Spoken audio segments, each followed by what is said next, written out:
An excellent day at Watches and Wonders Miami.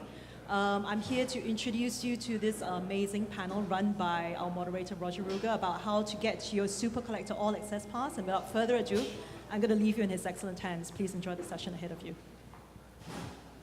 Also from my part, welcome to the panel. The moment we're struggling a little bit with acoustics, I try to make as much eye contact as possible. So if you look at me very irritated, I know that we have to speak louder. So this is how it's going to go. We're all going to use microphones. We have a really, for me, very promising panel discussion, starting with the people that we have on stage. We have Matthew Bain, a consultant, collector, and president of Matthew Bain. He's running an independent dealership based in Miami. Is that correct? That's correct. Have Alexander Freeman. Hello, everybody. Also collector and co-founder of Watchanista, the popular website, and also a high-caliber collector. We have Paul Boutros, head of Americas for Watches at Phillips Auctions. Welcome, everyone. We have William, for me, one of the maybe most esteemed collectors I personally happen to know. You're still with Time Zone? So one of the websites where everything began. I remember my first profile was with Time Zone in 95, 96. And we have Pascal Ravissou from the FHH in his role as the International Development Director and Secretary General of the Cultural Council at Fondation de la Haute Horlogerie, which is the parent organization for Watches and Wonders. Louder? Closer, thank you. Oh yeah, I can hear that too. Why did no one look at me irritated? That was your role. So, I think as a much more personal introduction of the panel that I have, I usually start with the question, what are you wearing and why? So what are you wearing today and why? Hello, everyone. So I'm wearing a 1980 two-door Submariner Snowflake, blue dial, because I love it. And then that's the rule number one as a collector. I wear what I love. Occasionally that's all that it takes. If you love it, buy it. Matthew. I'm wearing a 1950s Longines, kind of a big watch. It's called the Big Indian, and it was used by the British military in India. And I love the watch. Also, it's one of my personal watches because it's a big watch, but it has great proportion. I love the use that it was a tool watch and has a lot of beautiful features that you can't see from back there, but has a 24-hour red indicating for time, and the fact that it was used by the military and has great design is why I personally like it. Well, today I picked up Patek Philippe 5141G. I thought it was a good fit for Miami. It's comfortable. It's the bracelet, the gold bracelet. It's quite comfortable with the humidity here. The proportions are small, not too big, so it fits well under a shirt. And yeah, I love it. It's a watch that I bought in 2007. I rarely wear it, and every time I have it on the waist, it makes me happy. So I join Pascal. The most important thing is that as a collector is to be happy to wear the watch you love. I picked an independent brand's watch, Laurent Ferrier. It's a watch from 2016 in stainless steel. It has a beautiful sector dial, very simple, very classic. Stainless steel for its comfort and lightweight. It's on a blue strap, and blue's my favorite color. It's a watch I haven't worn in a long time, and that's sort of why I chose it. Hi, I'm wearing a Patek Nautilus. It's one of the cheapest watch from Patek Philippe, and I got it at a very, very deep discount.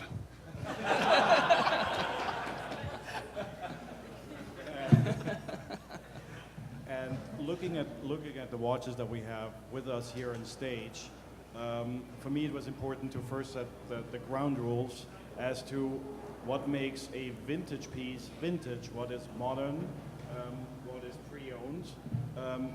Just to avoid any confusion, the moment we start into actually collecting watches, we have modern timepieces here.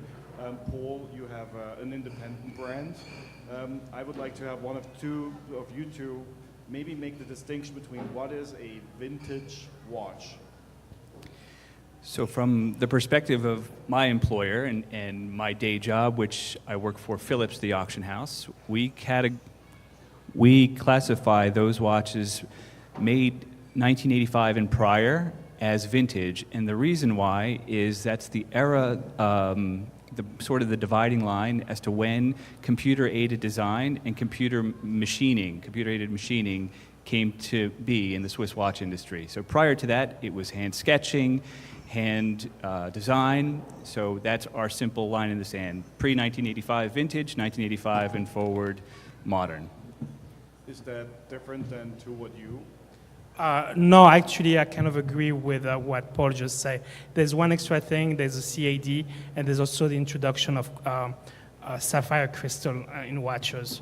Before 1985, basically nobody was making watches with sapphire crystal. So, yeah, and to that point, for sure, when we consider Rolex, for example, any Rolex with an acrylic crystal, non-sapphire, we categorize that as vintage. And 85 is an good approximation for that. It had happened at various years for various models. The first Rolex with a sapphire crystal was actually in 1970, Rolex's first quartz watch. But 85 is a good marker as the average date.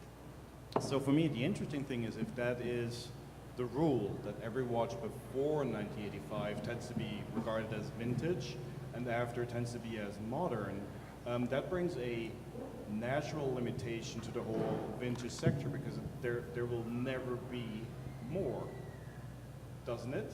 No.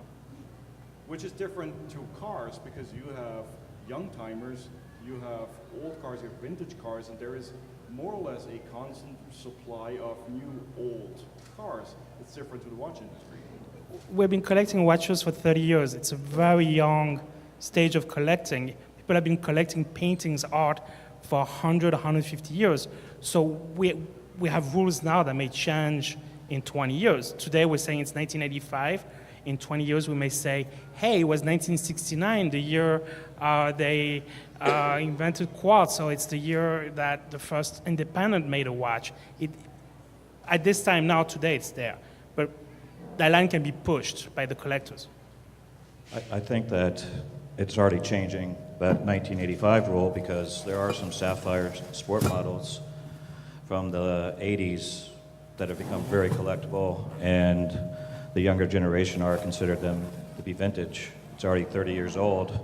Say in 1970, you had a car from the 1940s that was considered vintage. So, for example, there's a Rolex GMT from the late 1980s. They call it the Fat Lady, and that's a vintage watch now. So I think the rules are already starting to change.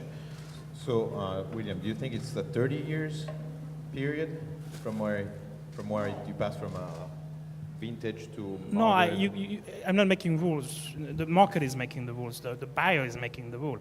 A lot of people think that the word vintage comes from French, 20 ans d'âge, 20 years of age, and actually it's not true. It comes from the French word vendange, millésime, meaning the year that they pick up the grapes for bottled wines.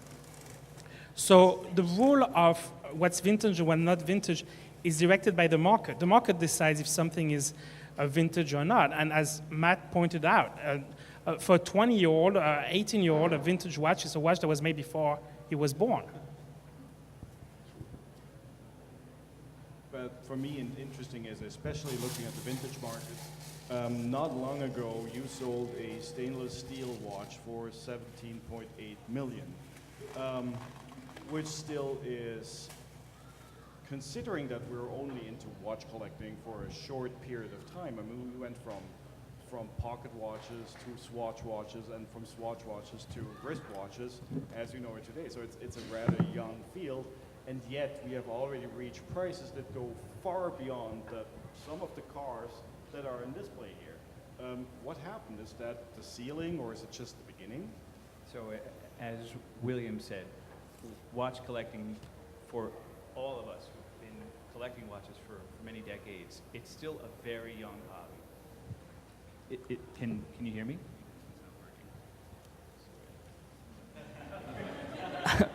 Watch collecting is still a very young hobby. It really began in the early 1980s when pocket watches were what was collected, and wristwatches were usually in the back of an auction catalog and nobody really cared about. Then the rise of the way people wear watches, it really drove wristwatches as being something desirable. And for us, we think the growth that you've seen, at least in the past 10 years, price-wise, is actually quite healthy and in line with other collectible genres like collectible cars, like contemporary art. We think that there's still room to grow. It's healthy growth, and it's just the society is more and more coming to learn about the greatness of wristwatches and mechanical watches in particular, that we think there's quite a bit of growth to come. Yeah, well, the growth will come. I think what's happening now is that the watches that are in mint condition are the ones that are really climbing to the top, where the mediocre watches are going to kind of stay. But I think there's going to be a big, and there already is, difference in price. Just like you have a coin, a mint coin could be worth $100,000. The same coin in terrible condition is worth $100. And this is happening with the watches. So condition is playing a very important role with the rise, and it's very difficult to find watches that are in mint condition today. So when you do find one on any brand, the price just keeps going up and up for condition. And it's because what you said, Roger, there's just less and less of these vintage watches. As collectors collected throughout all of these years, they hold on to their great pieces. And trying to find new pieces that are unknown, it's very, very difficult. And so there's less and less. And when a great mint condition example comes to the market, people are going to pay a premium because they know this is their once-in-a-decade opportunity to get the watch. I think, you see the example here with the cars. It's exactly the same thing. I mean, cars in good condition, good provenance, with a good story, are much more interesting for a buyer than any other model, which is not in a top condition. I mean, it's getting more rare, it's more difficult to find. So at the moment that you spot one of these very exquisite pieces, then you definitely want to go and pay a higher price for it, and you want to have it in your collection. And obviously there is a lot of watches now out there in the market because of the rise of prices, the interest, and so on. But as Matthew said, I mean, to find a one which is in exceptional conditions, it's quite rare today. How is the industry, which means the watchmakers today, I mean, we all know the Patek campaign that you never actually own a Patek, you merely look after it for the next generation. And also Patek happens to be one of the brands that is still capable of producing and providing spare parts and actually bringing watches back to a almost mint condition or at least restored. But looking at what we just said at the beginning, that we will have fewer and fewer mint or new old stock pieces, which is just a natural way, and at the same time the industry pumping out more limited editions, leading to more and more watches not being able to be serviced or maintained.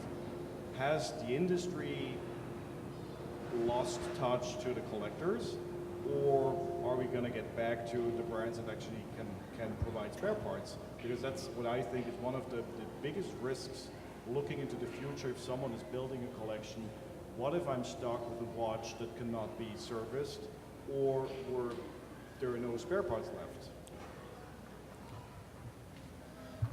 Well, of course, I wouldn't say the pitfall, but the huge issue with the vintage collecting is the spare parts, and not only the movements, but also the exterior parts. Finding people who are able to service it is still possible today for the main movements. Even if the brand has disappeared, you can find a watchmaker who would be able to, I don't know, maybe make a part just to make the movement work. But then in terms of exterior parts, then it's much more difficult.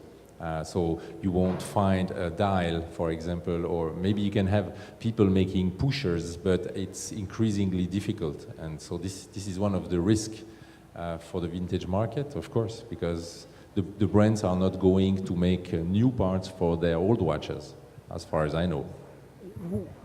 10 years ago, maybe up to 10 years ago, you will take a new watch any Rolex, any Omega, and you will send it back. I'm talking vintage watches. You send it back to the manufacturer, and they will change everything. They'll change the dial, they'll change the case. Whatever they thought was broken or was not to their expectation will be changed.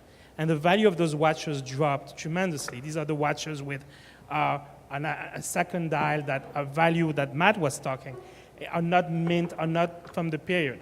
Today, the market is going to the more authentic the watch is, the better it is. So when the dial is turned brown, when the case is original and never been polished, that's what collectors want. So they want those kind of watch, but they expect them to be working like a modern watch. So there's this big problem for watchmakers. How can I fix this if it cannot be fixed?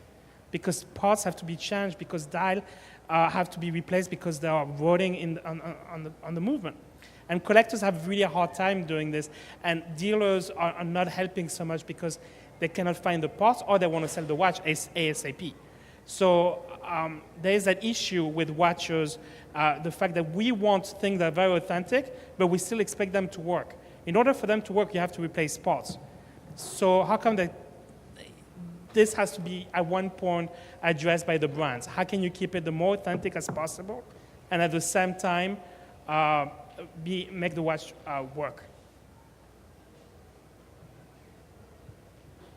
In the world of collectors' cars, restorations where you find a vintage era part like a rear view mirror and you replace that part in that car that you're restoring, there's no issue. But in the world of collectible watches, if you replace a bezel with a period correct bezel, but the watch appeared in pictures with a different bezel with more scratches, the collector community kind of gets angry and says that watch is not original.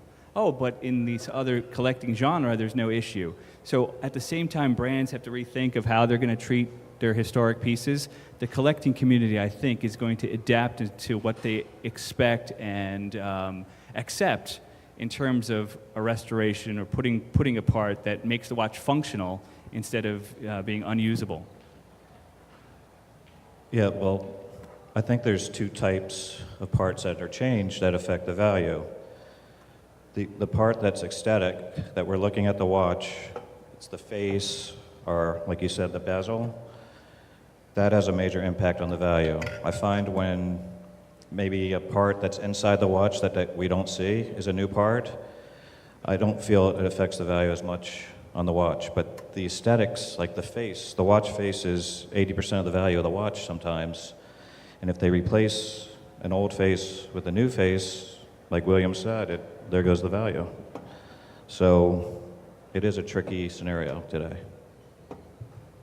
And maybe this is also something to do with the young collecting span. Whereas when you do restoration for cars, it's accepted, but not for cars. And maybe it's also because it's a very young market. So people expect to have everything online, consistent, etc. But we all know here that it's very difficult to have a watch working for 60 or 80 years and having nothing change. I mean, it's just virtually impossible. Well, with the cars, I mean, neither you leave a car in a garage, you don't touch it, so it's like, let's say, new old stock. Otherwise, the car has been used, driven, has been, maybe it's a little bit rusty, and so on. There is also a difference between a completely preserved, so non-restored, and a restored car. In the car, in the car collecting world, if you have a car which is completely original, non-restored, non-touched, so you haven't been doing a paint because it changes a little bit the line of the car, etc., it also has another value. So there is also this kind of separation between a restored car or a completely preserved. But obviously, the watch is something that maybe you can keep it in a box, not touch it, or don't use it, or maybe, it's maybe only the geek that opens the movement and can see that something has been changed. Otherwise, yes, it's the aesthetic which is primary and which cannot be changed. So, trying to summarize what we just heard, as a collector or someone who is interested in becoming a collector, it becomes clear that it's a minefield. And we all heard the stories of that particular yard sale where someone found a new old stock Daytona including paper and box, in mint condition without knowing what he actually bought and paid $50 for it. Unfortunately, that's not the reality. We have difficulties with the condition. We have difficulties with which part belongs to which watch, the brand, the model. So how do we make sure that we can live up to the promise by the seller as well in a world that is much more online than it used before? What can a vintage dealer provide? What can an auction house provide? How do you buy watches in order to not get burned off and buy something that really doesn't work? I will start as a buyer. You know, the reality is that nobody can assure that the watch you buy is 100% correct, or, I mean, that's the brands will not do it because most of them, they just don't know. They have no records. They have no records of a 1955 watch, what kind of bezel it was delivered with, or if so, if the bezel you have actually on the watch has been changed in between, unless you have all the service documents, which you usually don't have. So some brands are better than others. We have a Definitely. representative from one brand Yeah. in the audience who's wincing in his chair. no, that's true. But when I say the majority of them, it's actually the huge majority of them. It's the exception rather than the rule. Definitely. Even The scholarship has yet to be made by all the brands. Some have done a much better job. AP is an example. Others have done nothing. Rolex, for example, where all the scholarship is made outside Rolex. Patek is doing the scholarship. But when you end up in a situation where a brand doesn't do their own history or doesn't want to talk about it, you end up in people will fill the void with their own story that will fit their watch. 20 years ago, you could buy a red Submariner, and some people thought it was repainted white ones with red paint. Nobody knew that there were different type of dial for the red Submariner. That was something that was discovered by people, by collectors, studying them and starting to classify them and create the scholarship. And that's also something that's going to be important in the next 20 years. You may buy something that you think is great, and then we will discover that actually it's complete fake that was made in the late 80s, or that you bought something that was so great and so rare. So to Roger, your question, you looked at me when you mentioned auction houses, and I'm happy to speak from the perspective of auction houses and how auction houses can help, which I had a lecture. I only saw a few of you in the audience for my lecture on Friday, but no, I'm only kidding. With auction, when a watch comes to auction, we publish a catalog. We expose these watches that are going to be purchased for a month easily at a time. And the watch is subject to scrutiny from the collector community.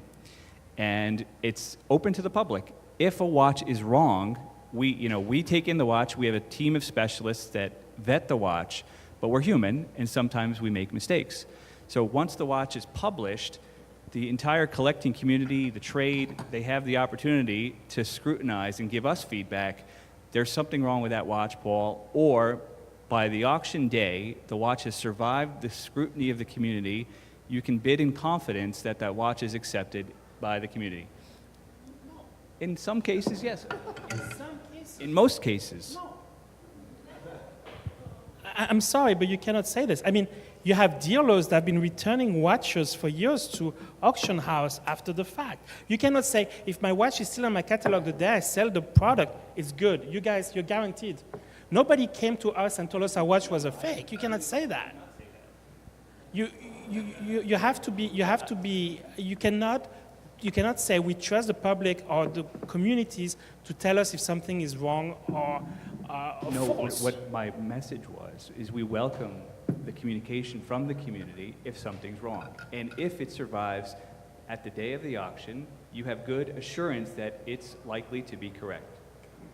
At that time, at that second, yes, that watch is correct. But it doesn't tell you that in 2 years, that watch may not be correct because something else came up. And then what happens to your watch that you just bought 2 years ago? What happened? I mean, can you go back? I'm not talking, it's not you, Paul. It's the same for any... No, of course. But that's a major issue is you buy a watch, the dealer in good faith or the auction house sells you the watch in good faith.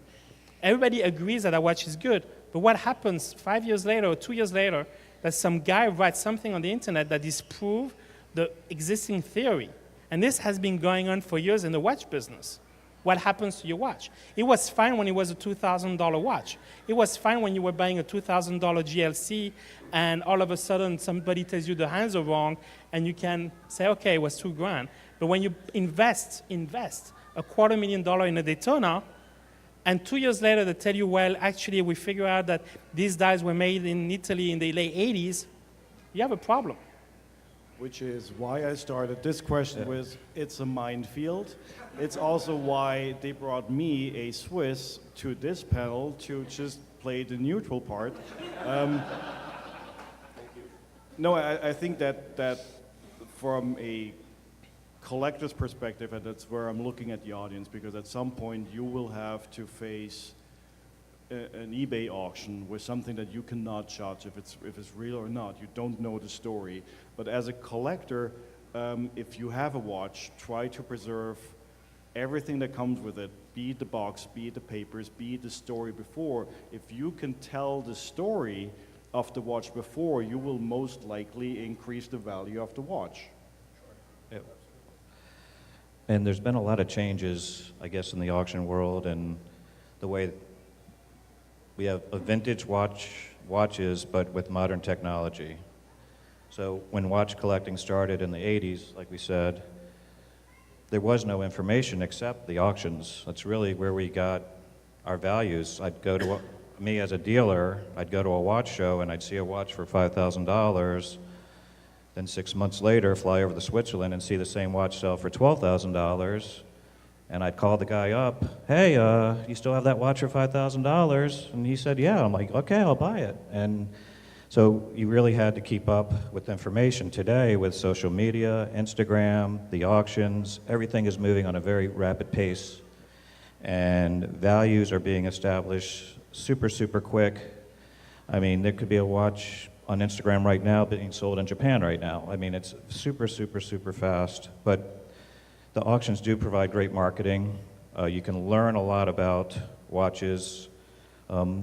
Going to the auctions, you can preview them, you can look at them with loops, everybody's allowed to go there.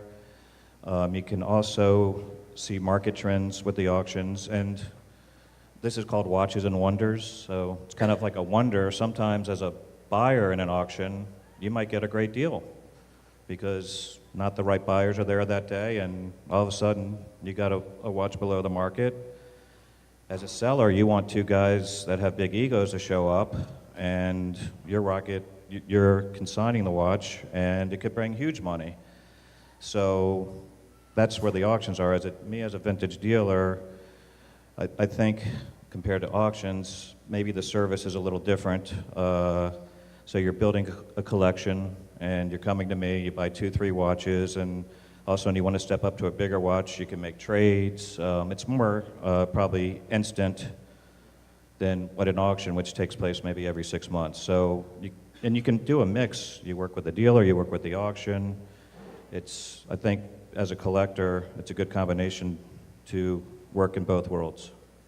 I would like to also talk about a personal experience back in Switzerland. You know, we used to go many years with Marco, my business partner.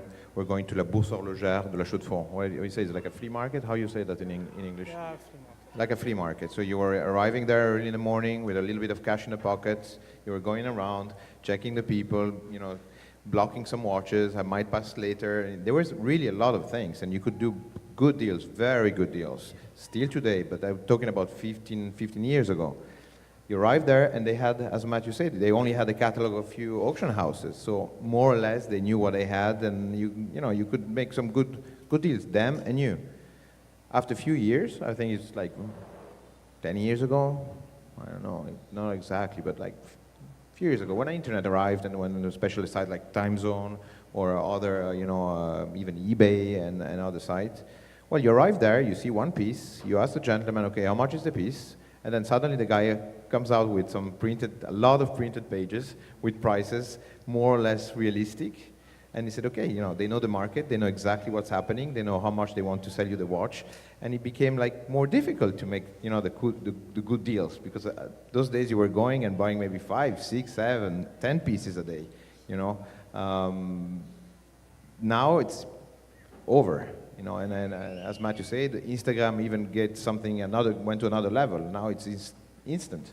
People publish a nice picture, boom, it's sold in the other part of the world, and it's. And that's a huge problem. The huge problem is this: you go in an auction, you buy a watch, you put it on Instagram, and 5 idiots that you never heard of say your watch is a fake. Or you put it, I mean, you're laughing, but it happens every day to a lot of people. Matt sells a watch to a guy, and the guy's been his client for many years. The guy is so happy, he's so proud of buying his watch, puts it on Instagram, and 5 guys from we don't know where and whom says the watch is a fake. We decided that watch is a fake. And where do you go from there? Because the watch is not burned, but it's getting burned. Basically, that watch with that picture is then not good. Anybody today is an expert. Anybody with a screen and a keyboard or an iPhone is an expert. And those guys can burn and make watches in an instant because people believe what they see on the internet. It's a sad fact, but that's a fact. That's true. And only the brands, I think that only the brands can be the referee. If the mother recognizes her child, that's it, end of story. If the person who made the watch said, this watch we made, there's no problem with the dial, we sold it that day on that, this is our watch, nobody can say anything there. But if some guy says, I'm an expert, this is right, and another guy comes and says, I'm another expert, this is wrong, who to believe? And on the age of internet, this is what's happening. Yeah. How many brands can, we spoke about it like a few minutes ago, how many brands can actually go and cut and say, okay, this is right, this is wrong? Stick to the brand that can do it. Yeah, but this is really a handful. No, yeah, even. No, I'm sorry, Omega is doing it, Vacheron is doing it, AP is doing it. A lot of brands are doing it. The only thing that the brand that doesn't do it is Rolex. Yeah. So, Rolex is not doing it, but Rolex is just one brand. There's like 850 brands to collect. And Rolex is right now so overpriced, but that's a different story. But you end up in a situation where you have brands that give you the tools to make sure your watch is correct. You have basically a brand telling you, yes, I recognize that watch. I made that Omega. I sold it in 1956 in Taiwan, and this is the correct reference, the correct dial, and the correct bezel. Why would you go buy for 10 times the price a Rolex where you have no clue? Because this guy told you it's right, this guy is telling you it's wrong. And people don't see that, and it seems so clear that at one point we're going to hit a wall. And then a lot of people are going to cry about this. And I think one of the aspects that becomes clearer and clearer, not with this panel, but always, we tend to rationalize a highly emotional product. So before we buy it, we try to find many rational reasons to buy it, but at the end of the day, it's as emotional as a category and as a product as it probably can get. And what is very exciting for me, or let's say irritating, is we have tourbillons, we have minute repeaters in precious materials that are not performing as well as a simple 3-hand stainless steel watch. So if you try to look at the current vintage market objectively, you're destined to fail, because we have the story that a watch has to tell, maybe whoever owned it before, and there is a disconnect between, let's say, watchmaking art, what we consider precious material. What happened? The horological art is part of the story, and it is a law of supply and demand. Today's watch buyer, and especially in the vintage market, their lifestyle is increasingly casual. And so the quantity of people buying watches, they have this casual taste that stainless steel, tough diving watches, luxury sport watches just appeals to more people than the horological art type watches with minute repeaters, perpetual calendar minute repeaters, and high complications. There is still a market for those watches, it's just less people want them in general. And less people can afford those highly complicated timepieces. But when, just going back to your comment on storytelling, I mean, for me, the watches I collect, I want watches that tell a story. And if it's a minute repeater, it tells a great story. If it's from a storied brand, it tells a great story. A stainless steel watch, a dive watch, its heritage, its history tells a story. At auction in our catalogs, we tell the story. Whether it's a famous person who owned it, that's what we love to do. We love to shine a light on the greatness of watches. And there are great watches at all price levels from brands across Switzerland.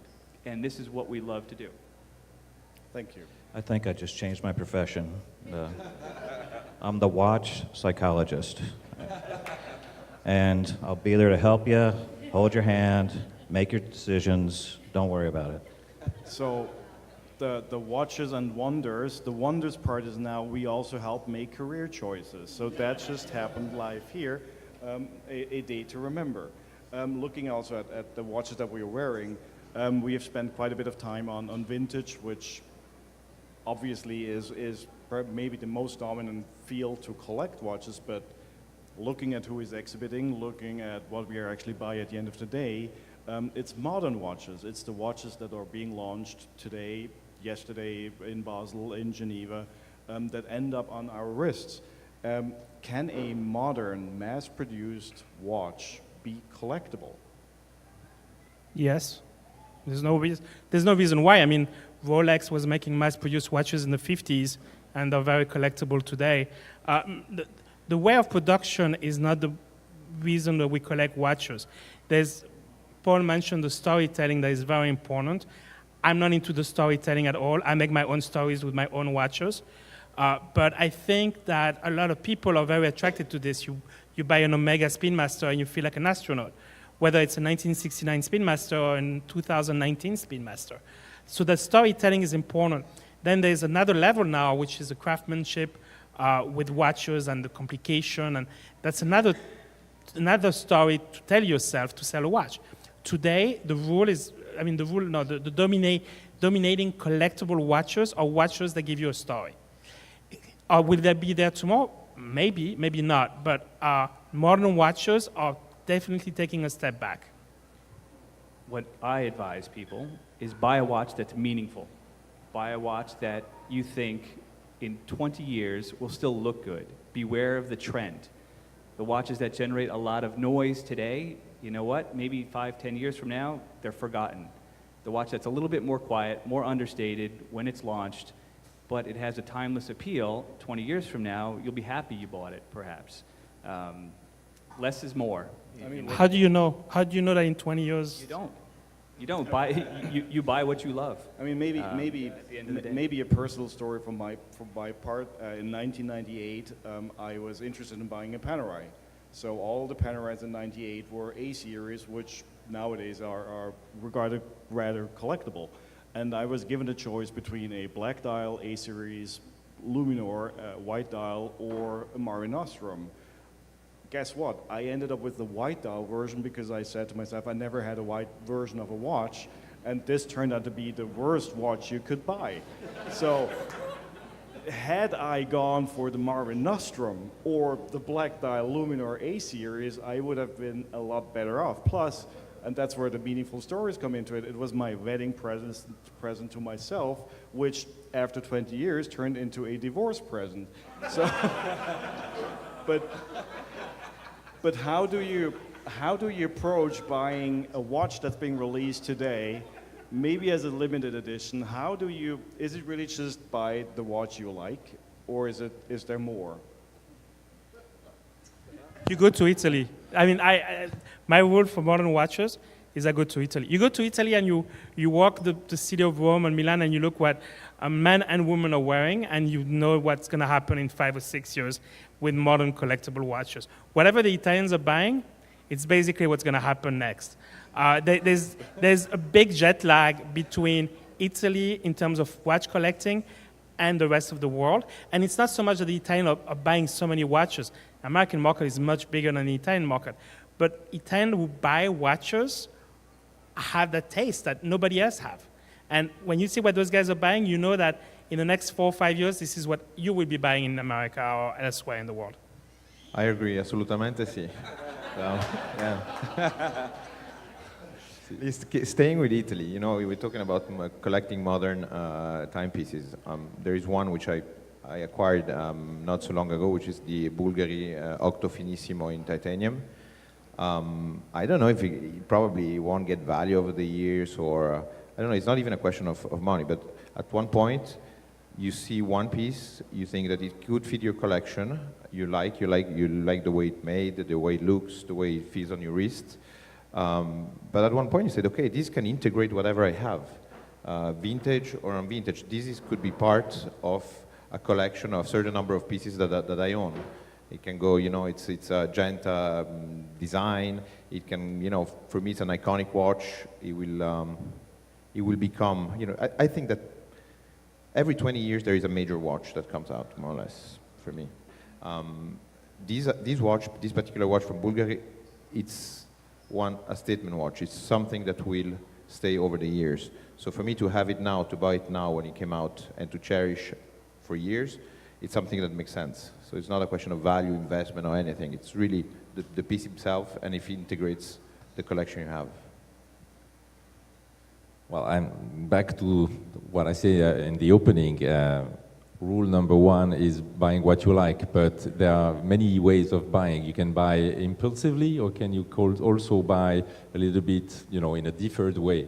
I have bought, like many of us, probably watches that I thought were the ultimate one, and after a few months or years, as well, probably not the best choice. So we're much more clever afterwards.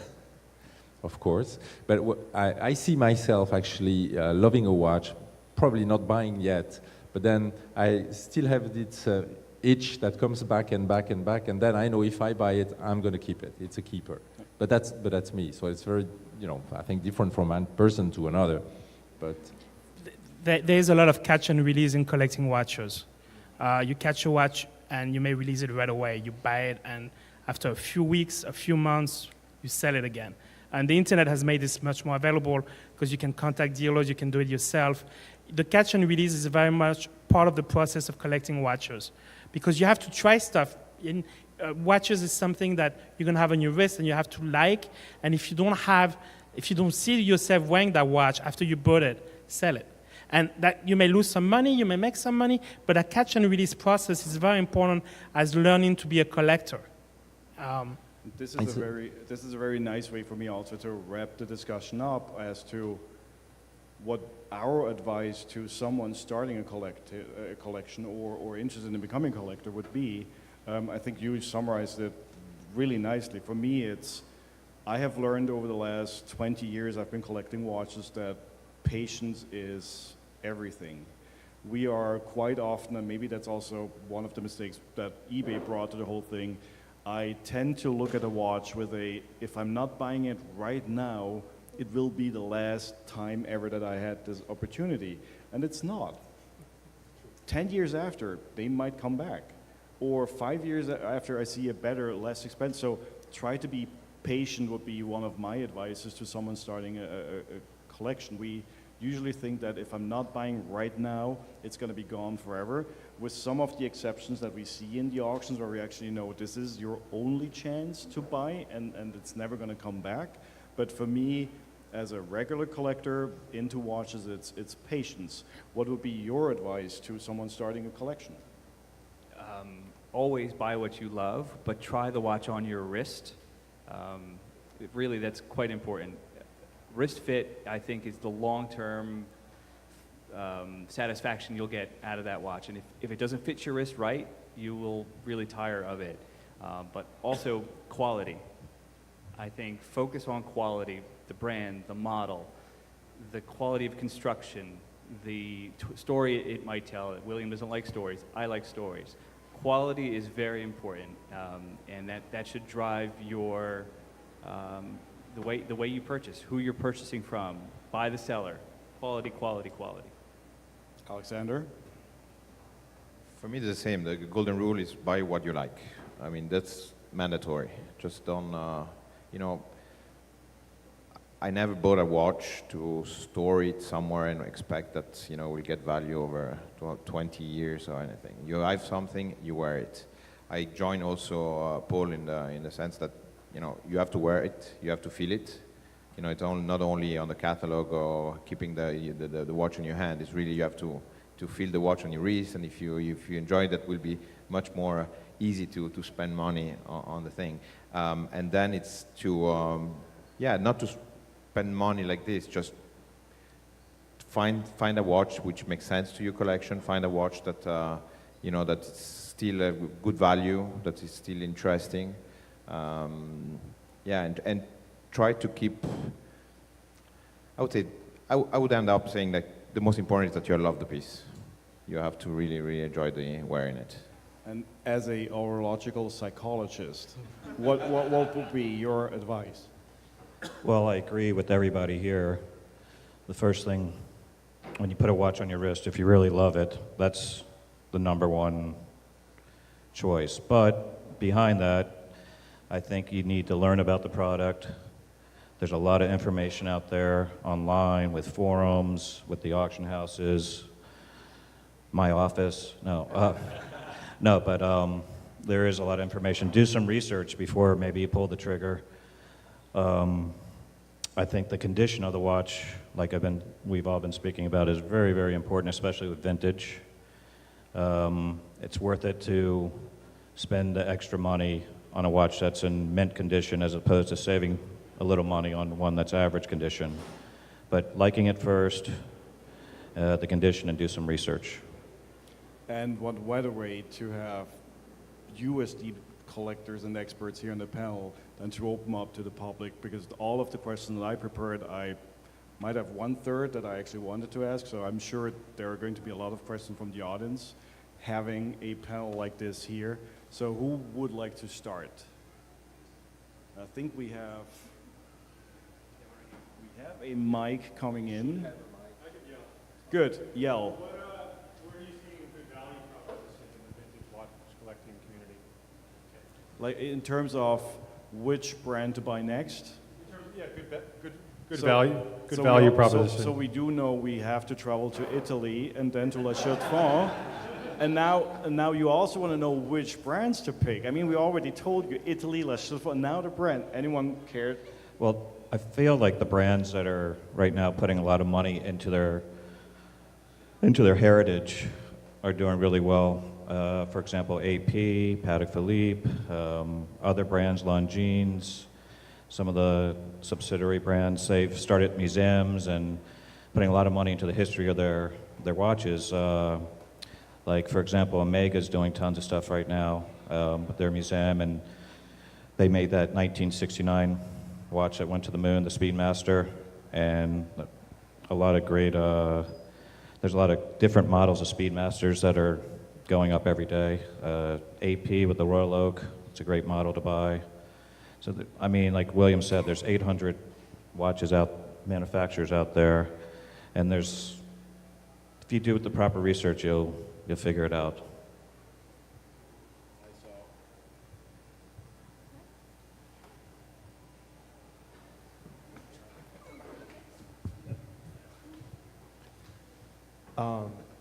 It's not a question of advice, but what is the watch that's in your collection that represents the most sentimental value to you guys?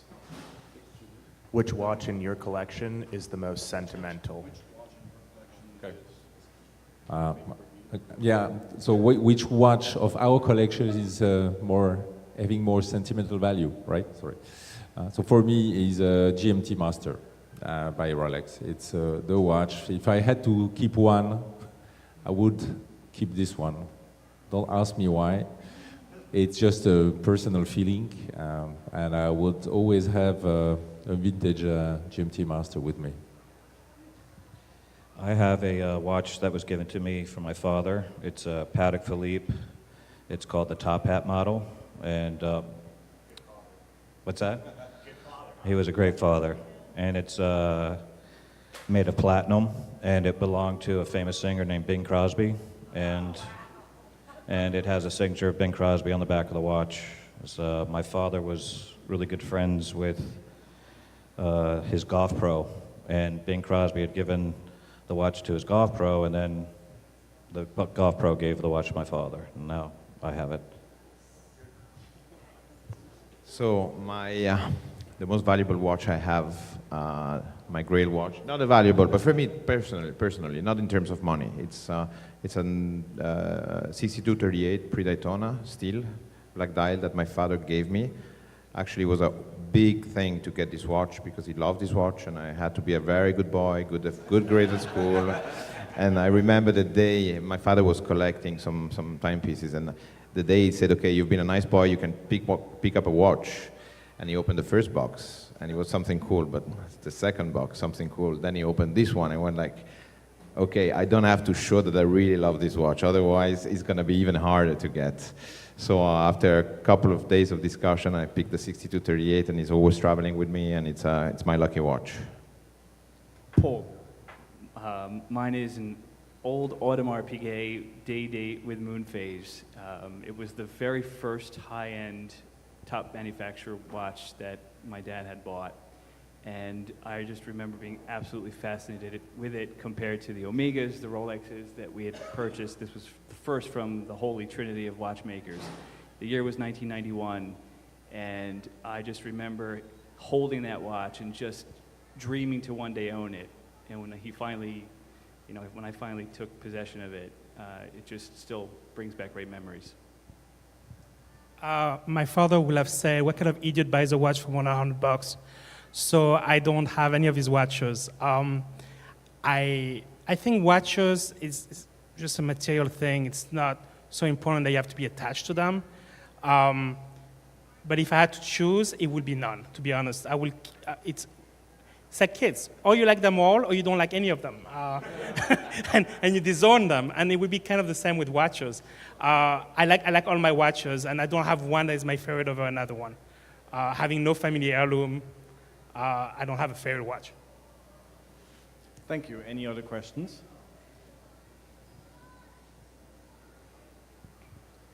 My question is, all of you have a lot of knowledge on vintage watches and how the market changes with time. I'm aware that there's this trinity of watches, Patek Philippe, Vacheron Constantin, and Audemars Piguet. Do you think that in the near future there will be another brand that will become part of that trinity? Obviously it will not be a trinity, it will be a group of four, but do you see that based on historical record? Any of the panelists? I mean, it's a little bit looking into the crystal ball. It's difficult. I'm not going to give you an answer, but by looking back, first of all, we've learned that collecting watches is a fairly young thing. Watches is a fairly old thing, but collecting them is different, even though it has always been something that people actually bought and kept. So we went from I mean, I remember the 80s where everyone was crazy about moire watches, wall clocks, or pocket watches, and then suddenly we had the Swatch craze. So it's fairly young, so I presume it's almost impossible to give a prediction, but I'm curious to see my colleagues answer your question. What makes the Holy Trinity, in my humble opinion, is their continuous production since as early as 1755 for Vacheron, since I think 1875 for Audemars Piguet, and maybe 1839 for Patek Philippe. And this consistent history over all these decades of producing high quality timepieces, throughout their entire existence, to get that from another brand, it's just difficult. Lange is a wonderful brand, but they went for a period of 50 some odd years, not producing watches, unfortunately not their own fault, but they have a break in their history. So I do think there are many great makers at that level, especially amongst the independent brands, but the Holy Trinity, these revered brands with these amazing stories over their history, for me, I think it's quite exclusive. I'm going to echo what Paul said. I think the Holy Trinity is kind of like Ivy Leagues, where it's set in stone, but if you went to MIT or Stanford, you went to as good of a school as any of the Ivy Leagues. Okay, we have three big brands, been around for 200 years, blah, blah, blah, blah, blah, blah. It doesn't really matter. From a collector point of view, I think Rolex now definitely stands out as like the leader. I think nobody will take that crown away from them for a while. Now it has been established that Rolex is going to drive this train. For how long, I don't know, but Rolex is there. Omega is coming. You have Matt mentioned Longines. You have like all those brands. Dealers need to sell watches. People need to buy them. So you have to push other stuff. If watches are not available, you need to have other things. Patek was driving that train for the first 25 years. Rolex is coming now. You have another one in 20 years, or maybe even sooner. If I may add, I think it's interesting because in your question, I also see all these historic brands are doing well and they continue to do well. And I think a couple of brands could also in the future become collectible because we see there is a strong interest in them, although they are not having 150 years history. I think one of them is Pigeon. I really see F. Pigeon as a brand that is modern, having an appeal for the collectors, also for vintage collectors. And I see many people into vintage watches that are now very interested into F. Pigeon, and it's holding its value at auctions, at least in the recent years. Some not, let's say, better than others. And I collect F. Pigeon. I mean, I have 8 F. Pigeon. It's like my brand. I think F. Pigeon is kind of coming as a collector brand. It's very young, it's 20 years old. The early stuff is very vintagey because he was making everything by hand. He was making very few of them. So you're looking at F. Pigeon and you're saying, that stuff is like the early stuff that we were collecting, the early Rolex that we were collecting 20 years ago, the early Patek. F. Pigeon is becoming, among the collector guys, very strong. But I don't know how long it will stay, and I don't know if it's sustainable because there's not so many watches out there for people to collect.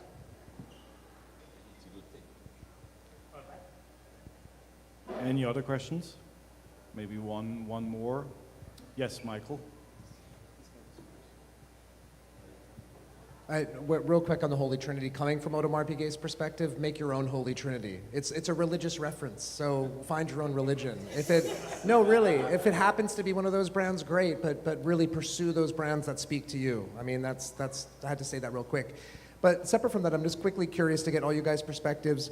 There's this sort of myth out there that vintage watches is on this even trajectory on the way up. But those of you guys up here on the panel know that many amazing watches are actually at 10, 15, 20-year lows. Amazing rectangular Pateks and Audemars, they're way down. Bubble backs are way down. Their Rolex Princes are way down from where they were. This is never really talked about in the community. I'm curious from your perspectives, what might be at a peak right now that, and this is, by the way, a result of the baby boomers aging. It's now the kids of the 60s and 70s and 80s buying watches. What's at risk? What in 20 years might be we looking back at saying, wow, that was a peak back in 2019? Matt mentioned something early in this talk about lifestyle. I think it's very important. You want to have a watch you wear everywhere. You don't have to worry about it. And those early top hats, those very refined Pateks are fragile. And you wear 25, 26, you hit a wall. You cannot really go on a bike with this. You can break a dial that is worth 20 grand. So there's this aspect of breaking something that is rather fragile. But I agree, I think the prices have dropped so significantly that in a way, there's a lot of bargains out there now. Dealers are not pushing this stuff so much because they're not buying this stuff. It's pretty rare. So you don't see them a lot on Instagram, on social media, but there's definitely some bargains out there in the Patek. Simple round watch from the 50s, and square and rectangular watch with the 990 movement. That's an easy one to do. When you see a 990, you know it's one of those rectangular Patek.